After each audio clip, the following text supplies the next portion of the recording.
Assalamualaikum warahmatullahi wabarakatuh. Perkenalkan, nama saya Alivia Wahyu Purwoandini dari Prodi Pendidikan Luar Biasa kelas 22B. Dalam video ini saya akan menjelaskan tentang apa itu tunanetra, klasifikasi, penyebab, definisi, dan lain sebagainya. Penasaran? Yuk simak video ini. Hal pertama yang akan saya bahas adalah identifikasi dan juga klasifikasi tunanetra. Apa itu identifikasi tunanetra? Identifikasi sendiri merupakan batasan suatu fakta, objek, konsep, dan keadaan berdasarkan waktu dan tempat suatu kajian.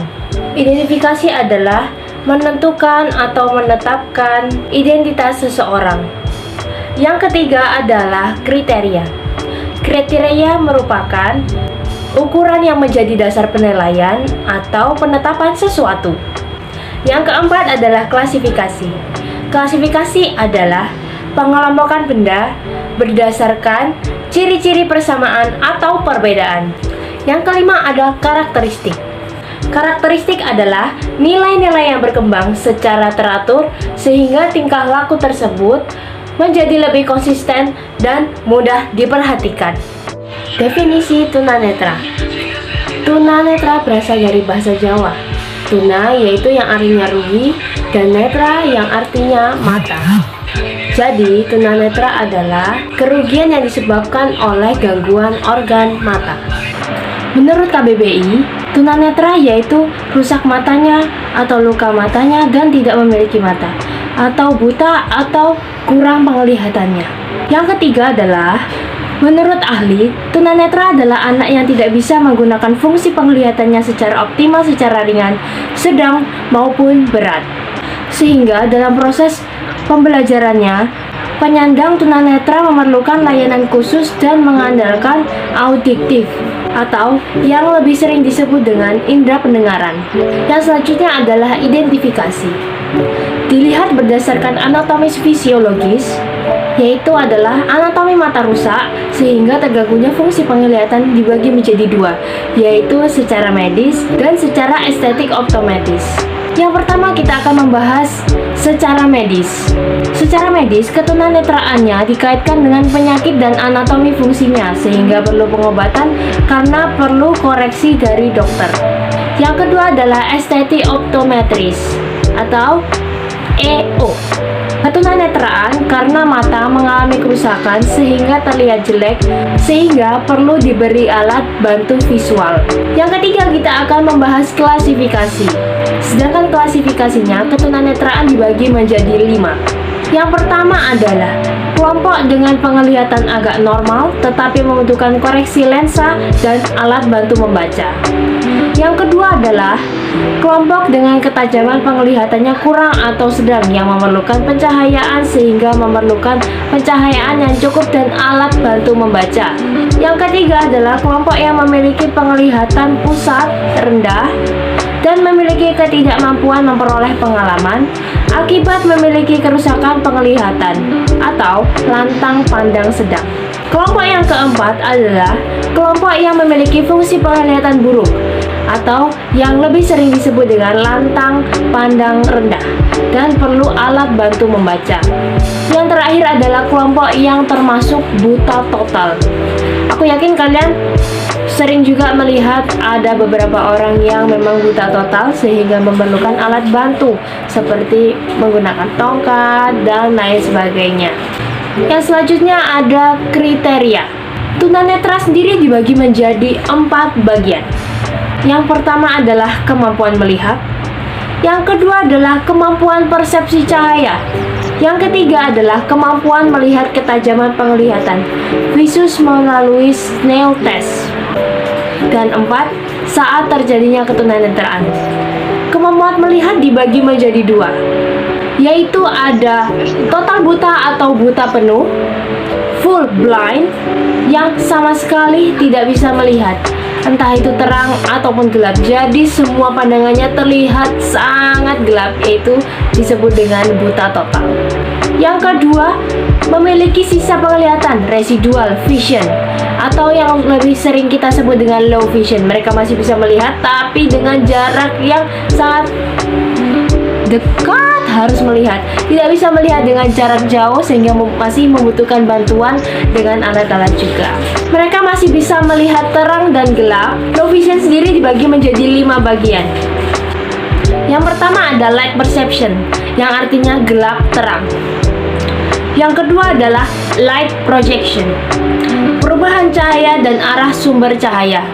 Yang ketiga adalah tunnel vision, hanya melihat tengah saja.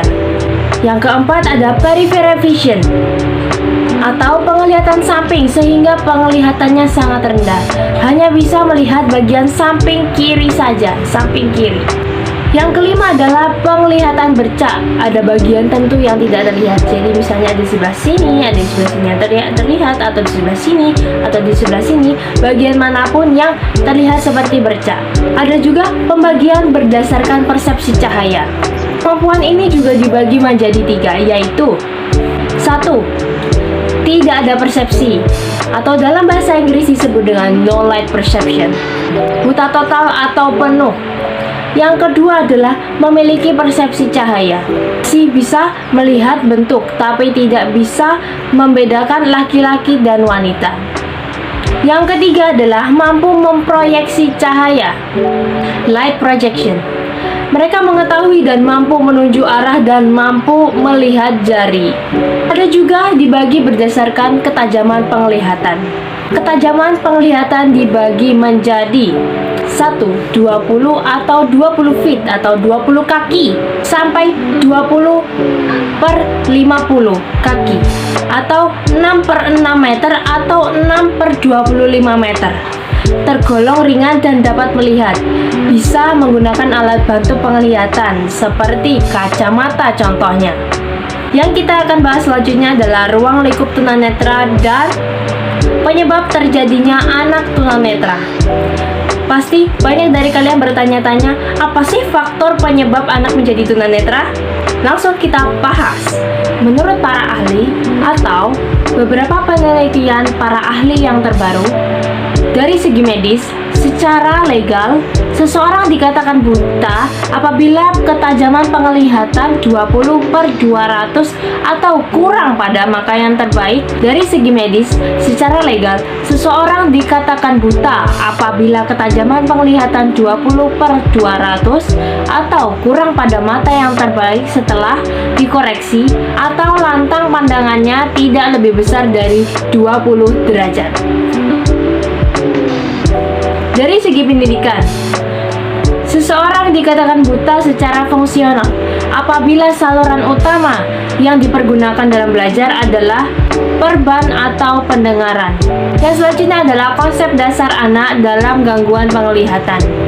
Yang pertama adalah visual impairment, merupakan pada kelainan yang berkaitan dengan kerusakan pada fungsi organ penglihatan. Istilah ini banyak digunakan pada dunia medis. Lalu yang selanjutnya adalah visual disability, merujuk pada keterbatasan atau hambatan pada diri seseorang dalam menjalankan kegiatan dan fungsinya karena adanya gangguan penglihatan. Yang selanjutnya adalah visual handicap, menggambarkan kelainan pada situasi tertentu berdasarkan kriteria normal atau pada umumnya. Lalu, materi yang paling saya tunggu-tunggu adalah penyebab ketunanetraan. Apa sih penyebab ketunanetraan itu?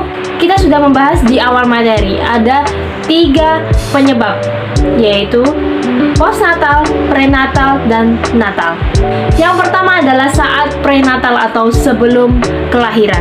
Ada beberapa faktor. Yang pertama adalah keturunan atau genetika. Lalu pertumbuhan seseorang anak dalam kandungan dan gangguan waktu ibu. Beberapa faktornya adalah terjadi saat hamil. Penyakit menahun seperti TBC, infeksi atau luka yang dialami oleh ibu hamil akibat terkena rubella, atau mungkin cacar air, infeksi karena kotor, toksoplasmosis, dan yang terakhir adalah tumor. Dan juga bisa disebabkan oleh kekurangan vitamin. Jadi kalau ibu hamil kurang gizi pasti tidak mengharapkan hal itu terjadi. Tapi kebanyakan banyak anak yang dilahirkan secara istimewa atau lebih sering disebut dengan cacat ya, mungkin orang normal bilang, lahir dari ibu yang kurang vitamin saat mengandung dan terjadi kecelakaan dan juga terjadi penyakit. Lalu kita akan membahas saat natal atau saat melahirkan. Yang pertama adalah kerusakan pada mata atau saraf mata waktu persalinan. Mungkin ya, waktu bersalin sang dokter ini tidak sengaja memegang bagian mana atau kepalanya tiba-tiba ditarik seret sehingga menyebabkan anaknya mengalami kerusakan pada bagian mata. Tertekan pada saraf mata juga bisa menjadi salah satu faktor penyebabnya. Lalu yang kedua adalah kelahiran sungsang. Kelahiran sungsang yaitu kelahiran yang dimana kaki dulu baru kepala. Lalu yang selanjutnya adalah bayi prematur.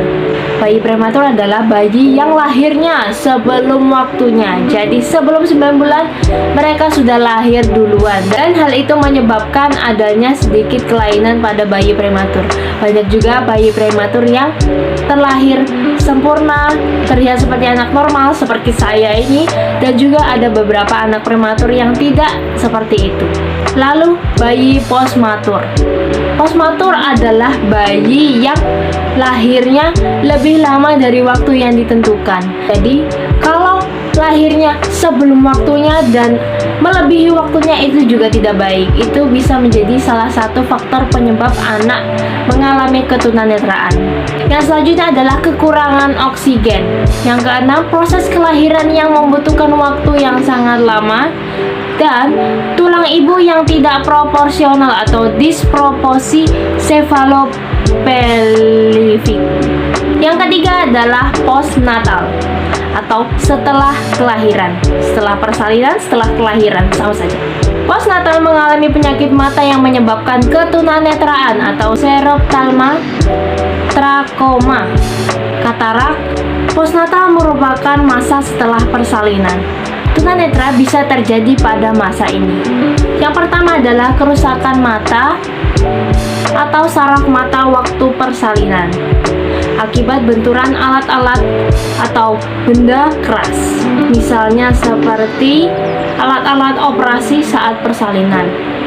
Yang kedua adalah pada waktu persalinan ibu mengalami penyakit gonore sehingga baksil gonore menular pada bayi, yang pada akhirnya setelah bayi lahir mengalami sakit dan berakibat hilangnya daya penglihatan. Yang selanjutnya adalah mengalami penyakit mata yang menyebabkan ketunanetraan, misalnya xerophthalmia, yakni penyakit mata karena kekurangan vitamin A. Jadi kalau kita kekurangan vitamin A, kita harus makan wortel, tomat, sayur, buah yang berwarna merah. Yang dua adalah trakoma, yaitu penyakit mata karena virus Flirnidezum trachomanis. Yang ketiga adalah katarak. Kita sering melihat ini ya di dunia nyata, di mana penyakit mata yang menyerang bola mata sehingga lensa mata menjadi keruh, putih, ada putih-putih. Akibatnya terlihat dari luar mata menjadi putih. Lalu yang keempat adalah diabetic retinopathy, yaitu gangguan pada retina yang disebabkan oleh penyakit diabetes mellitus. Retina penuh dengan pembuluh-pembuluh darah dapat dipengaruhi oleh kerusakan sistem sirkulasi sehingga merusak penglihatan. Yang selanjutnya adalah macular degeneration, yaitu kondisi umum yang agar baik ketika daerah tengah retina secara berangsur memburuk. Anak dengan retina degenerasi masih memiliki kemampuan untuk melihat secara jelas objek-objek di bagian tengah bidang penglihatan. Yang selanjutnya adalah retinopathy of prematurity. Biasanya anak yang mengalami ini karena lahirnya terlalu prematur, dan juga ada faktor penyebab kecelakaan. Lalu ada konjungtivitis atau mata merah, adalah peradangan yang terjadi pada konjung atau selaput bening yang melapisi bagian depan mata. Lalu ada trichiasis, adalah pertumbuhan bulu mata ke arah kornea menyebabkan iritasi sehingga kerusakan pada kornea dapat diatasi dengan epilepsi, elektrolisis, krioterapi, laser thermoablation. Yang selanjutnya ada karakteristik anak tunanetra. Yang pertama ada kognitif. Keterbatasan atau ketidakmampuan penglihatan berpengaruh pada perkembangan dan proses belajar siswa. Lowenfeld sebagaimana yang dikutip oleh Ardi Wijaya menggambarkan dampak kebutaan dan perkembangan kognitif anak. Dia mendefinisikan keterbatasan anak ada 3. Yang pertama ada tingkat dan keanekaragaman pengalaman. Pengalaman anak tunanetra didapat dari indera-indera yang masih berfungsi pada tubuhnya, terutama indera pengenalan dan perabaan. Kedua indera ini tidak dapat menyeluruh dan memberikan informasi seperti warna, ukuran, dan juga ruang. 2. Kemampuan untuk berpindah tempat. Wah, kayak portal. Keterbatasan penglihatan membuat anak tunanetra harus belajar berjalan dan mengenali lingkungannya agar mampu melakukan mobilitas secara aman, efektif, dan efisien. Yang ketiga ada interaksi dengan lingkungan. Anak tunanetra sangat sulit untuk berinteraksi dengan lingkungannya. Mereka membutuhkan waktu yang relatif lebih lama dalam mengenali lingkungannya karena mereka tidak bisa melihat. Yang selanjutnya ada akademik, tentu saja. Karena anak tunanetra sebenarnya juga butuh sekolah.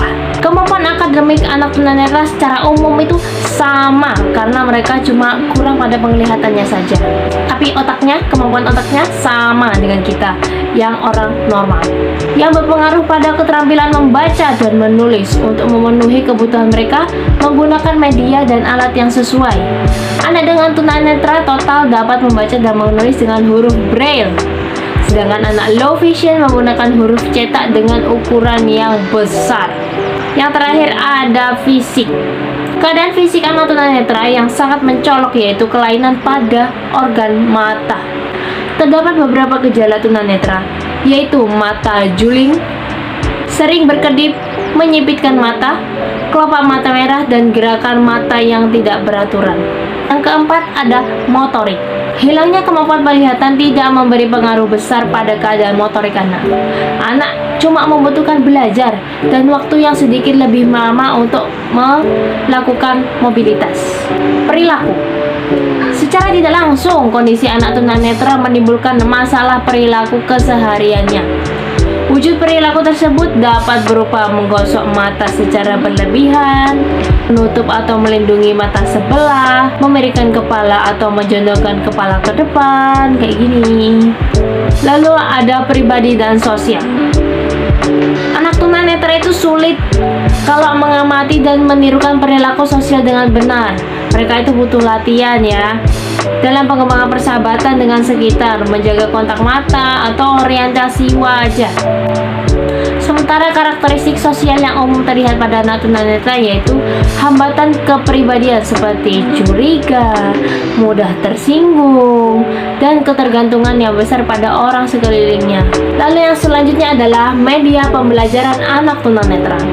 Yang pertama pasti kalian tahu dan kalian sudah bisa menebak, yaitu huruf Braille, huruf yang diraba-raba. Digunakan untuk keperluan membaca dan menulis bagi anak tunanetra. Ada titik-titik timbul yang disusun untuk menggantikan huruf biasa untuk para penyandang tunanetra. Sebelum ada huruf Braille ya, gimana ya anak tunanetra itu membaca? Anak-anak tunanetra belajar menggunakan huruf Latin yang dibuat timbul. Tapi karena itu tidak efisien dan kurang efektif, akhirnya diganti dengan huruf Braille dengan titik-titik timbul. Lalu ada kamera khusus untuk tunanetra. Wow, sangat kedengaran menarik ya. Diciptakan oleh Zhou Li dari Samsung China. Kamera ini disebut dengan Touch Sight. Kamera ini memiliki layar Braille fleksibel yang menampilkan gambar 3D dan gambar timbul di bagian permukaan. Cara kerja kamera ini ditaruh di jidat user, ditaruh di sini. Lalu yang selanjutnya adalah mesin baca Kurzweil. Mesin ini dapat membaca sesuatu buku yang tercetak. Hasil huruf-hurufnya dikeluarkan dalam bentuk suara. Keren banget kan? Mesin dapat membaca buku dari awal sampai akhir atau mengulang-ulang kata, kalimat, paragraf dengan terus-menerus, bahkan mesin juga dapat mengeja kata. Lalu ada mesin ketik Braille. Mesin Braille lebih dikenal dengan keyboard khusus untuk anak tunanetra. Keterampilan menggunakan keyboard ini sangat berguna untuk proses pembelajaran dan keahlian. Lalu yang terakhir ada papan hitung dan sampoa. Itu belajar matematika ya. Untuk mengajar anak tunanetra berhitung biasanya menggunakan papan hitung khusus atau sampoa. Bulir-bulir pada sempoa memudahkan indera anak untuk belajar matematika. Terjadinya disabilitas netra secara medis. Lebih lanjut, lebih dalam. Yang pertama ada masa prenatal lagi ya. Secara ilmiah, ketunanetraan ini bisa disebabkan oleh beberapa faktor. Faktor dari dalam diri anak itu sendiri atau faktor dari luar, jadi internal dan eksternal. Menurut Hiter Masot itu ada faktor genetik. Seperti yang aku bahas tadi, faktor genetik juga bisa menjadi salah satu penyebabnya, yaitu salah satunya adalah retinitis pigmentosa. Lalu yang selanjutnya adalah perkawinan sedara. Perkawinan sedara sudah dilarang dalam Al-Quran, karena itu juga bisa menjadi banyak faktor kecacatan dari keturunan yang didapat. Ada larangan itu karena ada alasannya. Secara medis bisa mengakibatkan terjadinya kecacatan terutama pada anak tunanetra. Perkawinan sedarah biasanya disebut dengan incest, bukan incest Syahrini, bukan. Adik dengan kakak, anak dengan bapak, kakek dengan cucu, itu nggak boleh ya. Lalu ada infeksi kehamilan, terjadi akibat virus leptospirosis yang berasal dari air kencing tikus atau terkena virus maternal rubella, campak Jerman, morfili, atau CMF. Ibu hamil harus benar-benar menjaga kebersihan. Gangguan genetik itu terjadi karena kelainan kromosom akibat transformasi yang mengakibatkan keracunan darah. Lalu ada beberapa faktor yang berisiko tinggi. Ibu dengan usia kehamilan yang masih muda 12 sampai 14 tahun hamil itu sangat berbahaya, karena wanita dengan umur 12 sampai 14 tahun yang hamil itu sangat beresiko tinggi. Dan juga terlalu tua untuk hamil, yaitu di atas 40 tahun itu sangat beresiko mengalami kecacatan pada buah hatinya ya. Pada dasarnya, wanita yang berusia setelah menstruasi 12-15 tahun memiliki organ sensual, kandungannya matang dan siap dibuahi oleh sperma. Namun, secara psikologi, wanita yang usianya masih belasan tahun ini belum cukup untuk berumah tangga. Ya, sekali lagi saya jelaskan, belum cukup untuk berumah tangga. Kemungkinan mengalami stres dan depresi baby blues. Resiko wanita hamil di usia tua juga ada. Jadi jangan menikah atau hamil di saat usia muda, yang terlalu muda, dan jangan di usia yang terlalu tua. Karena kondisi tubuhnya itu sudah lemah, tidak stabil, tidak sesuai kondisi sebelum 40 tahun dan kemungkinan bisa membuat kondisi janin tidak baik. Lalu ada keracunan saat hamil, mungkin saat keracunan obat, keracunan sesuatu terjadi pada lingkungannya juga. Kekurangan vitamin atau kelebihan zat besi. Ada beberapa contoh seperti kebanyakan minum susu yang mengandung zat besi, itu juga sangat berbahaya. Atau timbal juga. Misal hewan laut seperti udang, kerang, dan tuna. Penggunaan obat-obatan atau alat kontrasepsi seperti saat mengalami hamil yang tidak diinginkan, seperti percobaan aborsi yang gagal, dipijat lalu mengenai organ janin dan menjadi cacat. Mungkin mau menggugurkan tapi tidak bisa, akhirnya anak lahir dengan kecacatan. Seperti itu. Lalu ada penyakit TBC tadi, dan situasi lingkungan yang kotor. Lalu infeksi penyakit kotor seperti penyakit kelamin, sifilis, gonore, dan lain sebagainya. Lalu ada virus toksoplasma. berasal dari virus binatang seperti bulu kucing dan kotoran kucing yang sudah mengering lalu dihirup, bisa mengakibatkan bayi atau janin mengalami kebutaan atau autisme. Terlahir tanpa tengkorak juga bisa. Virus tumor kanker tergolong penyakit kronis, ada imunisasi tukso. Ada juga faktor dari pengalaman traumatik, bisa berupa shock akibat ketegangan saat kehamilan sebelumnya, misal sindrom baby blues, atau trauma akibat benturan saat kehamilan, jatuh saat hamil itu juga tidak baik. Penggunaan sinar X-ray yang berlebihan, mungkin pengen melihat bayinya di USG tapi lihatnya keseringan, itu juga tidak baik ya. Mungkin kita senang melihat bayi yang di USG tapi itu juga tidak baik untuk kesehatan bayi karena terkena radiasi terus-menerus. Lalu juga bisa terkena paparan radiasi dari alat pabrik, bisa merusak sel kromosom janin. Pendarahan pada ibu bisa terjadi akibat plasenta previa. Jalan keluar bayi tertutup plasenta dan mudah berdarah. Susah jika memaksakan bayi lahir secara normal. Pendarahan bisa disebabkan juga kalau ibu menderita penyakit sifilis, gonore, HIV, bahkan AIDS. Pada masa postnatal, anak dalam masa pengembangan sampai 18 tahun karena kecelakaan, keracunan, tumor, bahkan sampai tumor otak. Ada beberapa penyakit infeksi bakteri dari TBC, virus meningitis, encephalitis, diabetes mellitus, dan panas yang tinggi menyebabkan kejang-kejang atau step. Radang telinga atau otitis media. Barangkali saat kelahiran, bayi terkena air ketuban lalu air ketubannya masuk ke telinga.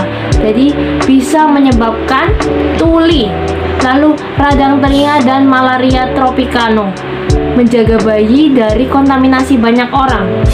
Bayi pada masa neonatus sangat rentan terserang penyakit. Barangkali kita pas mau nyambang bayi, kita jangan asal pegang gitu loh. Sama seperti kita tidak boleh memegang anak kucing pada saat kucing baru melahirkan, karena bayi sangat rentan terkena dengan penyakit.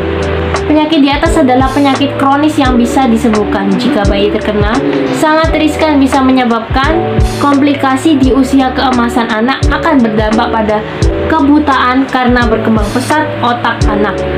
Tumor otak menyerang otak di saraf. Lalu yang terakhir ada kekurangan zat makanan gizi atau nutrisi. Bayi itu sangat membutuhkan banyak nutrisi dan juga vitamin. Bayi sangat membutuhkan air susu ibu yang atau lebih kita sering menyebutnya dengan ASI saat sebelum usia 6 bulan. Ususnya itu belum siap mencerna. Saat remaja bisa mengalami sakit perut. Dan saya Alivia Wahyu Purwoandini dari Prodi PLB kelas 22B mengundurkan diri. Assalamualaikum warahmatullahi wabarakatuh. Terima kasih sudah menonton video ini.